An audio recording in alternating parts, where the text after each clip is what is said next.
ॐ नमो भगवते वासुदेवाय।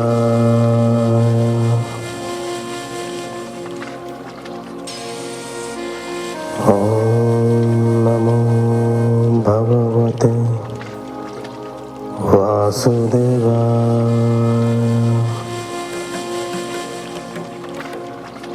ॐ नमो भगवते वासुदेवाय।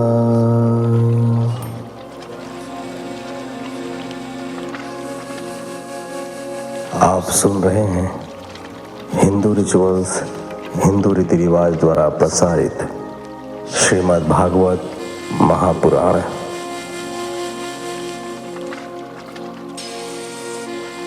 नारायणं नमस्कृत्यं नरं चैव नरोत्तमं देवीं सरस्वतीं व्यासं ततो जयमुदीरयेत्।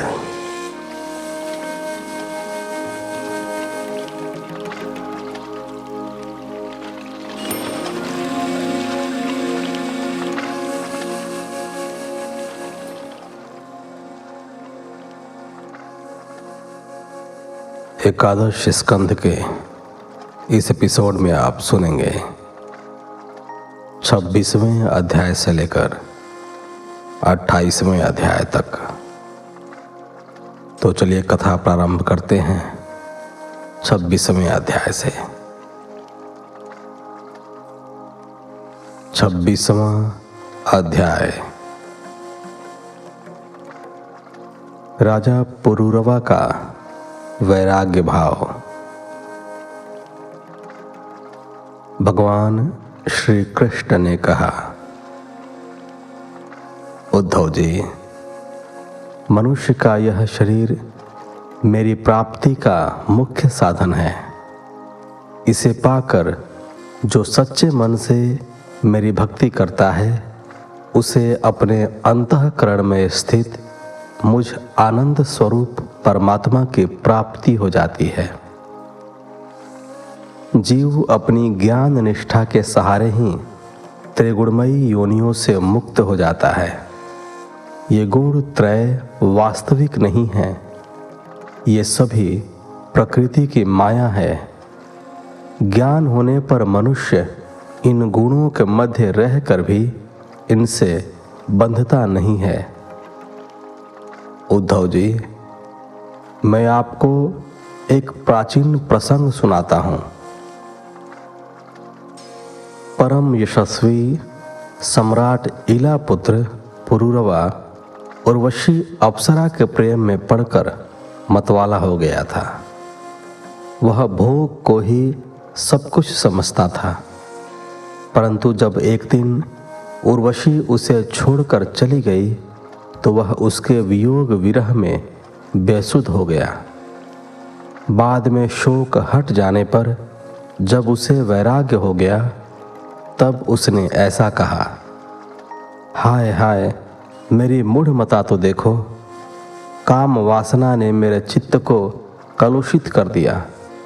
मैं उर्वशी के मोह जाल में ऐसा फंसा कि मैंने अपनी आयु के कितने ही वर्ष व्यर्थ में खो दिए। ओह, विस्मृति की भी एक सीमा होती है, परंतु मैं तो अपनी आंखें बंद किए रहा और उसने मुझे लूट लिया। कब दिन निकला, कब अस्त हुआ, कुछ पता ही नहीं चला। मैंने अपने जीवन का बहुमूल्य समय भोग विलास में खो दिया। कैसा आश्चर्य है कि चक्रवर्ती सम्राट होते हुए भी मैं उस स्त्री के हाथों का खिलौना बन गया। मैं प्रजा की मर्यादा रखने वाला भला कैसा सम्राट हूँ। वह मुझे और मेरे राजपाट को छोड़कर जाने लगी तो मैं किस प्रकार पागल की भांति नंग धड़ंग रोता बिलखता उस स्त्री के पीछे दौड़ पड़ा। हाय हाय, यह भी कोई जीवन है। मैं गधे की भांति उसकी दुलतियां सह कर भी उसके सामने गिड़गिड़ाता रहा। फिर मेरा स्वामित्व, प्रभाव और तेज सुरक्षित कैसे रह सकता था। एक स्त्री जिस व्यक्ति का मन चुरा लेती है, उसका सारा ज्ञान व्यर्थ हो जाता है।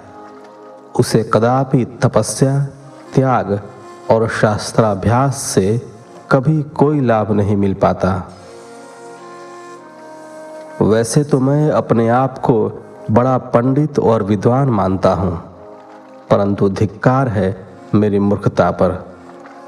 मैं पशु की भांति उस स्त्री के मोह में अपना सारा वर्चस्व गंवा बैठा। वर्षों तक मैंने उर्वशी की देह से अपनी काम वासना की तृप्ति की, पर क्या मुझे कभी पूर्ण तृप्ति मिली? उस आग में मैं जितना घी डालता गया, वह उतनी ही तेज होती गई।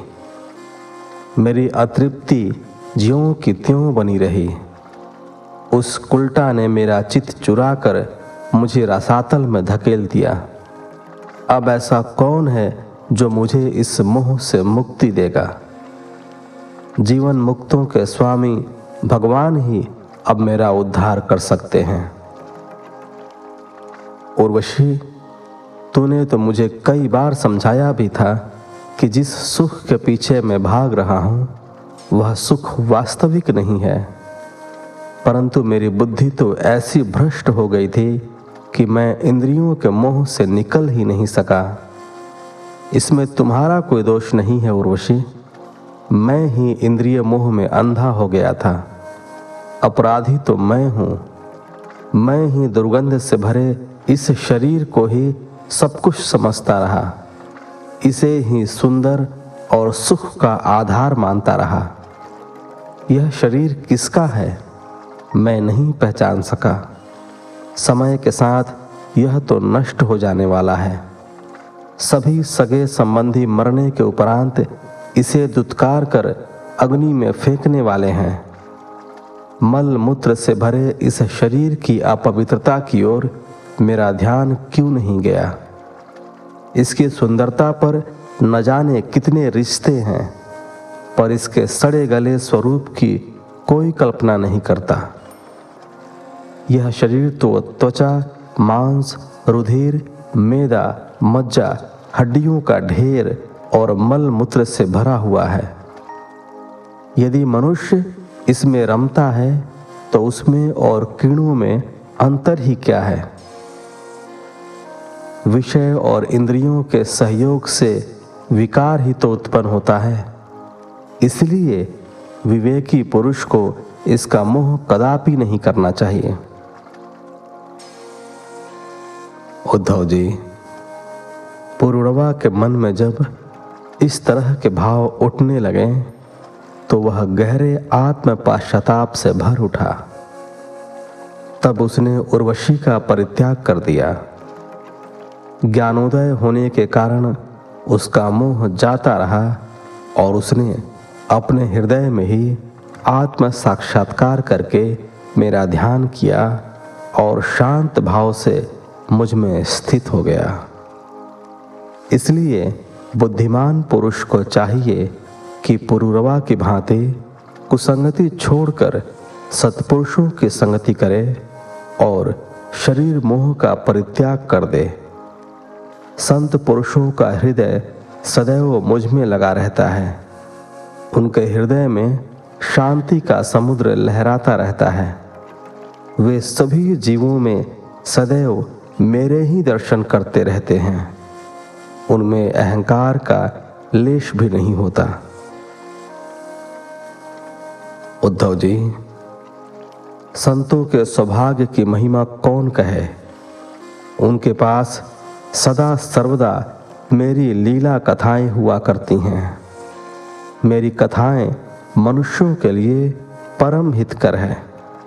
जो उन्हें श्रवण करते हैं उनके सारे पाप नष्ट हो जाते हैं। उद्धव जी, मैं साक्षात परब्रह्म हूँ। जिसे मेरी भक्ति मिल जाती है वह संत हो जाता है। उसे फिर कुछ भी पाना शेष नहीं रहता। जो इस घोर संसार सागर में डूब उतरा रहे हैं, उनके लिए ब्रह्मवेता और शांत हृदय संत ही एकमात्र आश्रय है। संत तो अनुग्रहशील वे देवता हैं जिनके चरणों में मैं स्वयं ही संत रूप से विद्यमान रहता हूँ।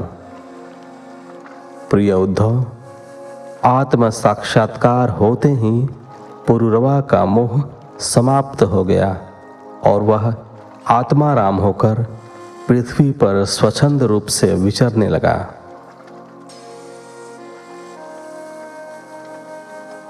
सत्ताईसवां अध्याय। भगवान श्री कृष्ण का क्रिया योग के बारे में उपदेश।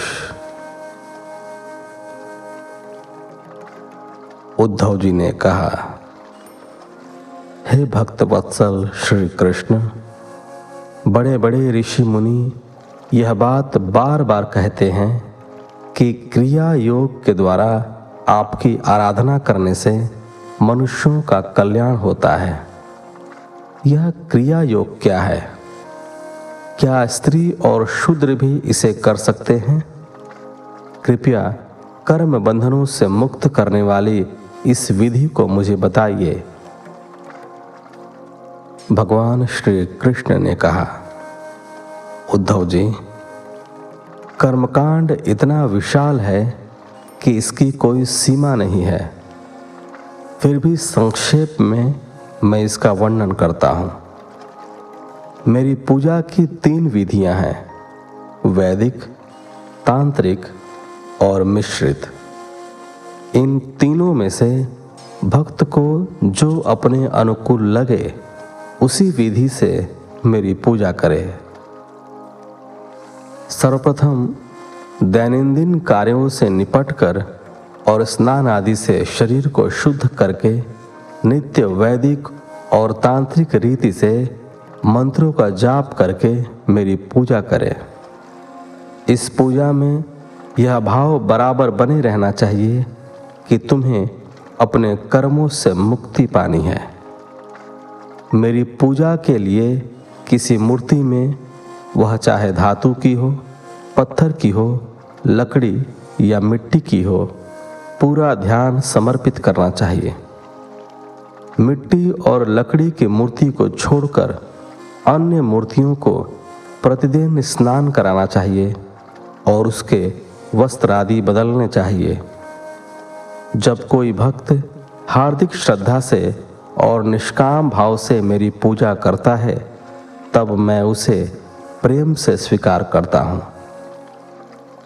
यदि कोई भक्त मुझे बहुत सी सामग्री अर्पित करे और उसके हृदय में पूर्ण निष्काम भाव न हो, तो मैं उसे स्वीकार नहीं करता। श्रद्धा पूर्वक मात्र जल अर्पण करने से ही मैं प्रसन्न हो जाता हूँ। उपासक को पूजा के लिए आसन बिछाकर पूर्व या उत्तर की ओर मुंह करके बैठना चाहिए। मूर्ति को अपने सामने रखें, फिर पुष्प, दीप, नैवेद्य और गंध आदि से मेरी पूजा करें। यदि ये सामग्री न हो तो पूरी श्रद्धा से मेरा स्मरण करें। आचमन के लिए जल का एक पात्र सामने रख लें। उस जल में चावल के दाने, दूब, कमल, चंदन, तुलसी दल आदि डाल दें। कुछ न हो तो खाली जल ही रख लें। जल के छींटे हृदय पर, सिर पर और वायुमंडल में डालें और गायत्री मंत्र का जाप करता रहे। फिर प्राण वायु अथवा प्राणायाम से भावनाओं को शुद्ध करके अपने हृदय कमल में दीप शिखा के समान मेरी जीव कला का ध्यान करें। बड़े बड़े सिद्ध और ऋषि मुनि ओमकार का जाप करते हुए मेरी जीव कला का ध्यान करते हैं। यह जीव कला ही आत्मा है। इसके तेज से सारा शरीर भरा रहता है। इसके जाते ही शरीर का कोई महत्व नहीं रहता। भक्त जब तन्मय होकर आत्मा से साक्षात्कार करता है, तभी उसे मेरी प्राप्ति हो जाती है। उद्धव जी, मेरे आसन में धर्म आदि गुणों और विमल शक्तियों का वास है। आसन के चारों कोनों में धर्म, ज्ञान, वैराग्य और ऐश्वर्य के 4 पाए हैं। अधर्म, अज्ञान, अवैराग्य और अनैश्वर्य ये चारों दिशाओं के डंडे हैं। सत्व, रज और तम 3 पटरियों की बनी पीठ है। उस पर विमला, उत्कर्षिणी, ज्ञाना, क्रिया, योगा, प्रहवी, सत्या, ईशना और अनुग्रहा ये 9 शक्तियां हैं। उस आसन पर एक अष्टदल कमल है। उसकी कर्णिका अत्यंत प्रकाशमान है और पीली केसर की छटा निराली है। मेरे आसन के संबंध में ऐसी भावना करके पाद्य, आचमनीय और अर्घ्य आदि से मेरी उपासना करें।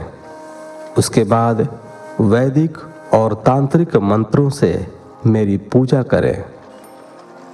सुदर्शन चक्र, 5 जन्य शंख, कौमोदी गदा, खड्ग, बाण, धनुष, हल, मूसल इन 8 आयुधों की पूजा 8 दिशाओं में करें। कौस्तुभ मणि, वैजयंती माला और श्रीवत्स चिन्ह की वक्ष स्थल पर यथा स्थान धारणा करके पूजा करें।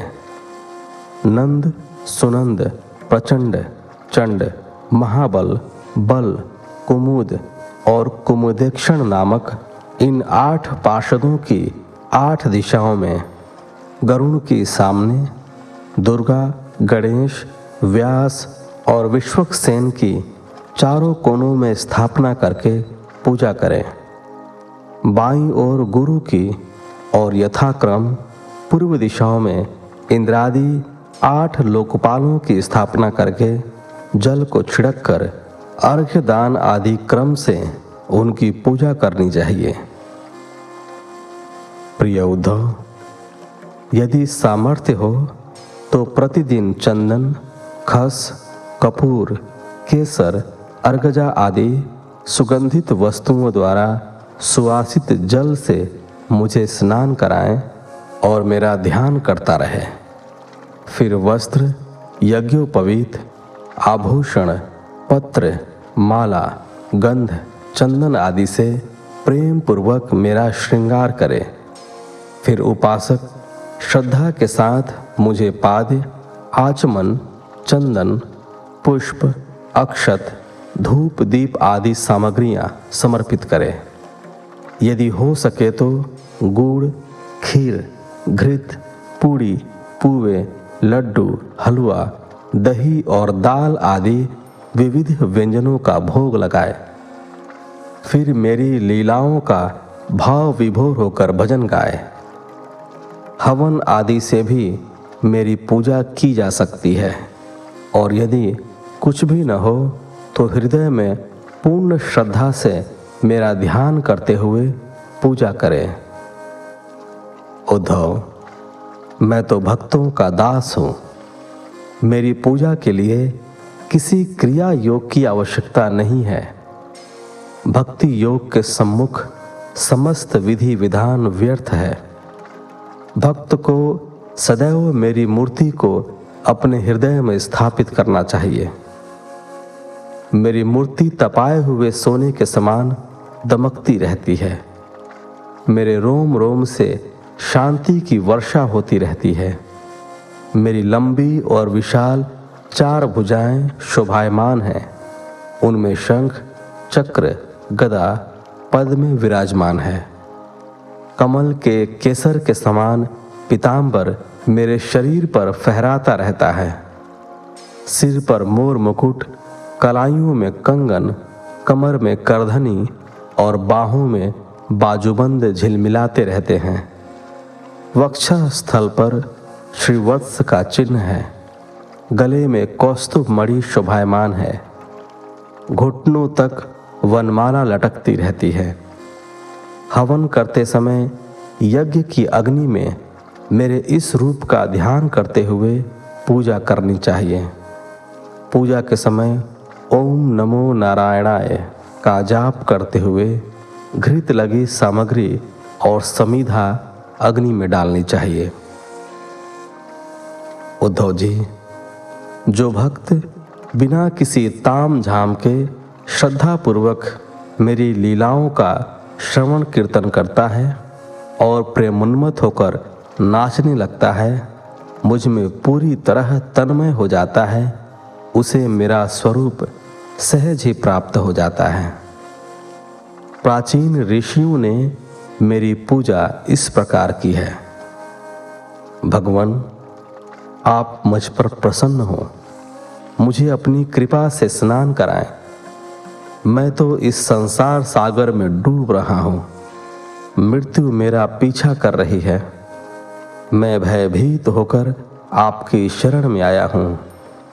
प्रभु, आप मेरी रक्षा कीजिए। इस प्रकार पूर्ण समर्पण भाव से जो मेरी पूजा करता है, उसका लोक परलोक दोनों ही सिद्ध हो जाते हैं। भक्ति योग ही सबसे बड़ा और शुद्ध क्रिया योग है। 28वां अध्याय। उद्धव जी को परमार्थ का उपदेश।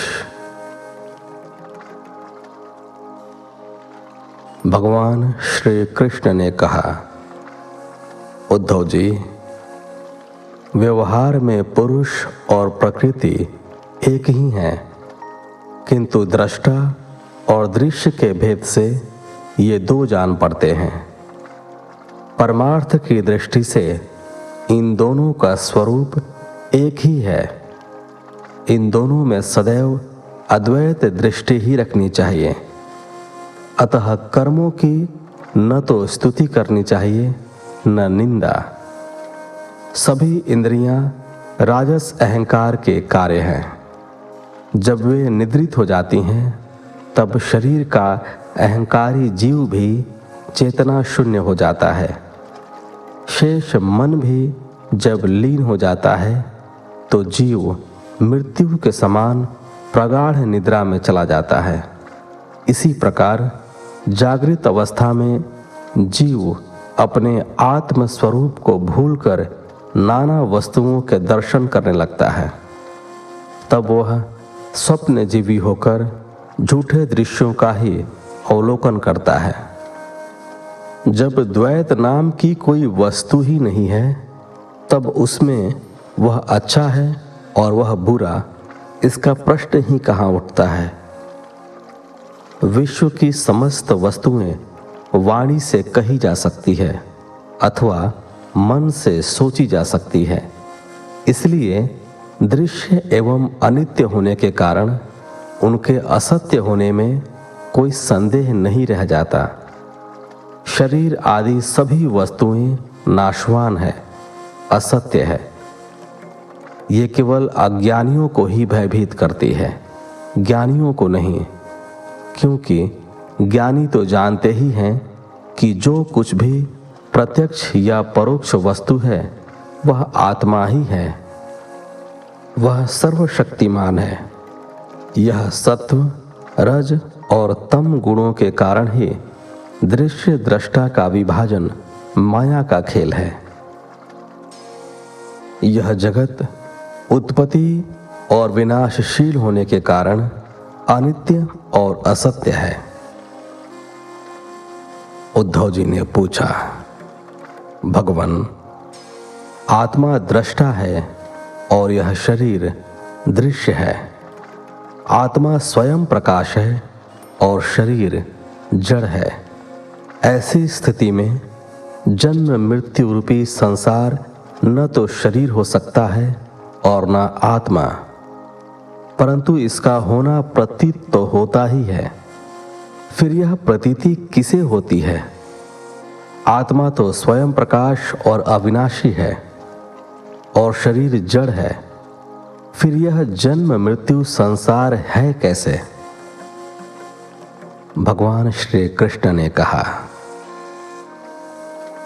प्रिय उद्धव, संसार का अस्तित्व नहीं है, परंतु जब तक यह शरीर, इंद्रियां और प्राणों के साथ यह आत्मा की भ्रांति है, तब तक अज्ञानी पुरुष को यह सत्य प्रतीत होता है। जैसे स्वप्न में अनेकानेक विपत्तियां आती दिखाई पड़ती हैं, पर वे वास्तव में होती नहीं हैं। स्वप्न के टूटते ही उनका वह अस्तित्व समाप्त हो जाता है। इसी प्रकार जब व्यक्ति को आत्मज्ञान की प्राप्ति होती है, तब उसे संसार का अस्तित्व नगण्य प्रतीत होने लगता है। वह उसे दिवा स्वप्न सा दिखाई देता है। उद्धव जी, शोक, हर्ष, भय, क्रोध, लोभ, मोह, ईर्ष्या और जन्म मृत्यु का संबंध आत्मा से कभी नहीं होता। जीव आत्मा का सूक्ष्म रूप है। गुण और कर्मों का लिंग शरीर है।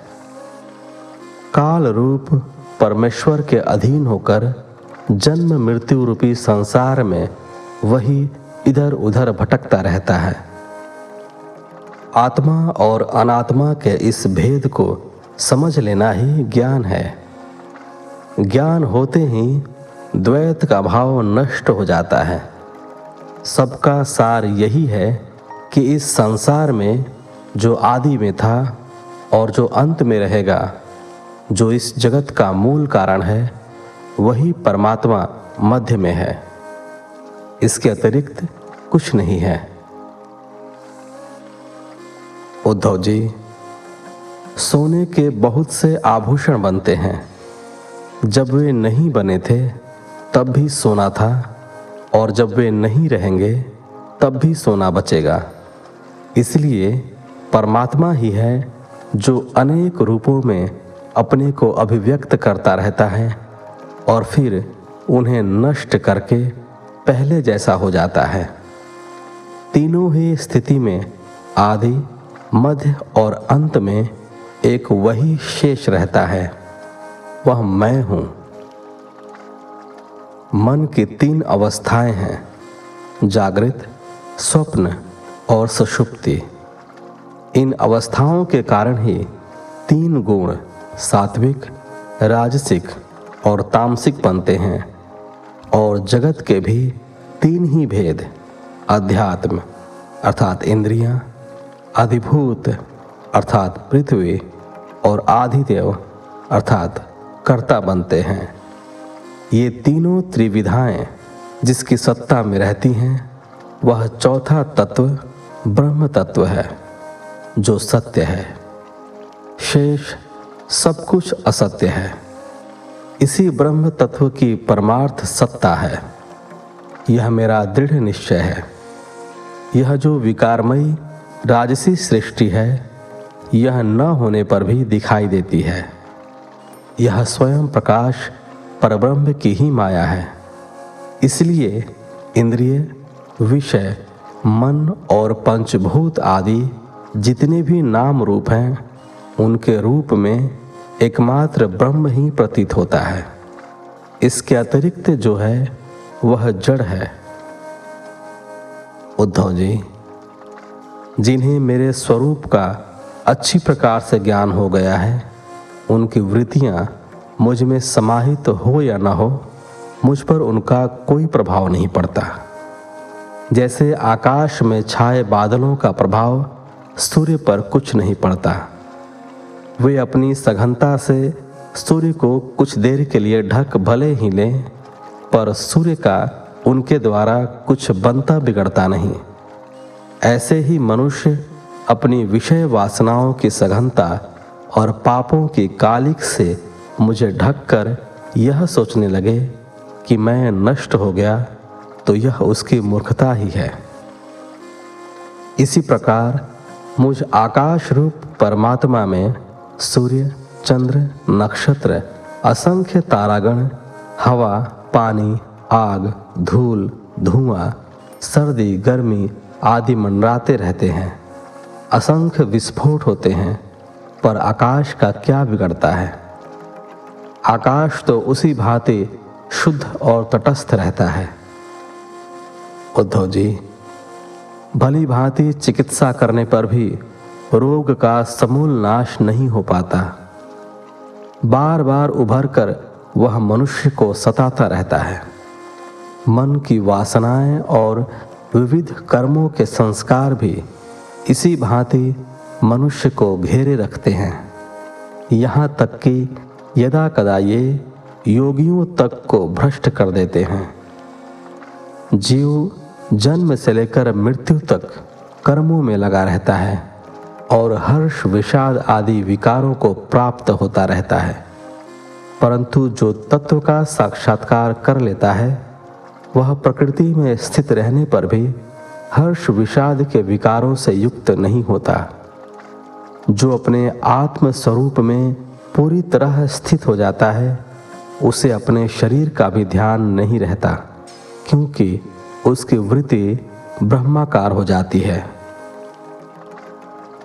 उद्धव जी, इसका अर्थ यह नहीं है कि ज्ञानी व्यक्ति ही आत्मा से साक्षात्कार कर पाता है, अज्ञानी नहीं। इसका तात्पर्य इतना ही है कि अज्ञान के कारण उसने आत्मा को समझा ही नहीं था। आत्मदृष्टि अज्ञानी व्यक्ति को भी प्राप्त हो सकती है।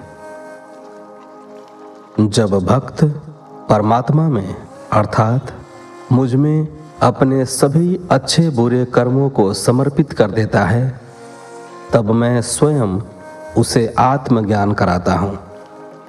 जैसे सूर्य उदित होते ही मनुष्य के नेत्रों के सामने अंधकार का पर्दा हटा देता है। उद्धव जी, आत्म तत्व में अर्थहीन नामों के द्वारा एक में अनेकता मान लेना मन का भ्रम है, अज्ञान है। इसका कोई आधार नहीं है। सब कुछ एक ही तत्व आत्मा है जो सभी जीवों में मेरा ही अंश है। काम क्रोध आदि विकारों को मेरे चिंतन और नाम संकीर्तन आदि के द्वारा नष्ट कर देना चाहिए। जो साधक मेरा आश्रय लेकर मेरे द्वारा कही हुई योग साधना में संलग्न रहता है उसे कोई भी विघ्न बाधा डिगा नहीं सकती। उसकी सारी कामनाएं नष्ट हो जाती हैं और वह आत्मानंद की अनुभूति में डूब जाता है। इस प्रकार 28वें अध्याय के साथ इस एपिसोड को यहीं विराम देते हैं। मिलते हैं आपसे अगले एपिसोड में। तब तक के लिए धन्यवाद। जय श्री हरि।